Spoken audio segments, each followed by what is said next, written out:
Class 9 में आप सभी का स्वागत है। हम लोग पढ़ रहे हैं गद्य का पाठ 4, तुम कब जाओगे अतिथि। आगे का उसका पढ़ना है, आधा हम लोगों ने पढ़ लिया था। चलिए पढ़ते हैं। पेज है 38।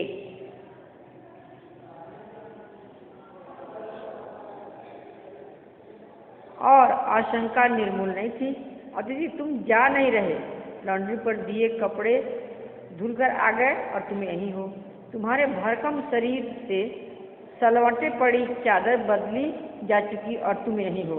तुम्हें देखकर फूट पड़ने वाली मुस्कुराहट धीरे धीरे फीकी पड़कर अब लुप्त हो गई है। ठहाकों के रंगीन गुब्बारे जो कल तक इस कमरे के आकाश में उड़ते थे अब दिखाई नहीं पड़ते। बातचीत की उछलती हुई गेंद चर्चा के क्षेत्र के सभी कोनों से टप्पे खाकर फिर सेंटर में आकर छुप पड़ी है। अब इसे न तुम हिला रहे हो न मैं। कल से मैं उपन्यास पढ़ रहा हूँ और तुम फिल्मी पत्रिका के पन्ने पलट रहे हो। शब्दों का लेन देन मिट गया और चर्चा के विषय चुक गए। परिवार, बच्चे, नौकरी, फिल्म, राजनीति, रिश्तेदारी, तबादले, पुराने दोस्त, परिवार नियोजन, महंगाई, साहित्य और यहाँ तक कि आंख मार मार कर हमने पुरानी प्रेमिकाओं का भी जिक्र कर दिया और अब चुप्पी है। सौहार्द और स्नेह स्नेह बोरियत में रूपांतरित हो रहा है। भावनाएं गालियों का स्वरूप ग्रहण कर रही हैं, पर तुम जा नहीं रहे। किस अदृश्य गोद से तुम्हारा व्यक्तित्व यहाँ चिपक गया है। मैं इस भेद को सपरिवार नहीं समझ पा रहा हूँ। बार बार यह प्रश्न उठ रहा है, तुम कब जाओगे अतिथि।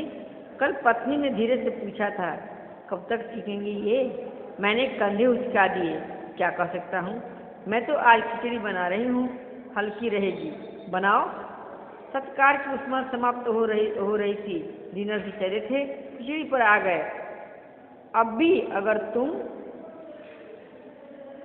अपने बिस्तर को गोलाकार रूप नहीं प्रदान करते तो हमें उपवास तक जाना होगा। तुम्हारे मेरे संबंध एक संक्रमण के दौर से गुजर रहे हैं। तुम्हारे जाने का यह चरम क्षण है। तुम जाओ ना अतिथि। तुम्हें यहाँ अच्छा लग रहा है ना। मैं जानता हूँ दूसरों के यहाँ अच्छा लगता है। अगर बस चलता तो सभी लोग दूसरे के यहाँ रहते, पर ऐसा नहीं हो सकता। अपने घर की महत्ता के गीत इसी कारण गाए जाते हैं। होम को इसी कारण स्वीट होम कहा गया है कि लोग दूसरे की होम की स्वीटनेस को काटने न दौड़ें। तुम्हें यहाँ अच्छा लग रहा है, पर सोचो प्रिय कि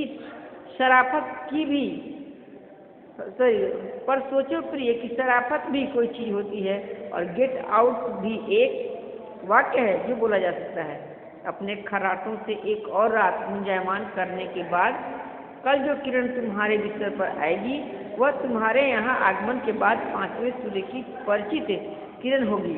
आशा है वह तुम्हें चुमेगी और तुम घर लौटने का सम्मानपूर्ण निर्णय ले लोगे। मेरी सहनशीलता की वो अंतिम सुबह होगी। उसके बाद मैं स्टैंड नहीं कर सकूँगा। मैं लड़खड़ा जाऊँगा। मेरे अतिथि, मैं जानता हूँ अतिथि देवता होता है, पर आखिर मैं भी मनुष्य हूँ।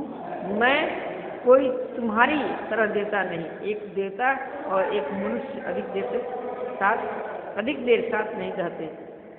देवता दर्शन देकर लौट जाता है। तुम लौट जाओ अतिथि, इसी में तुम्हारा देवत्व सुरक्षित रहेगा। यह मनुष्य अपनी वाली पर उतरे इसके पूर्व तुम लौट जाओ।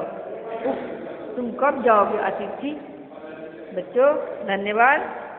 आप इसके मौखिक प्रश्न उत्तर मैंने डाल दिया HW में। आप इसके और भी बाकी प्रश्न उत्तर बना लीजिएगा, वो भी मैं डाल दूंगी। धन्यवाद।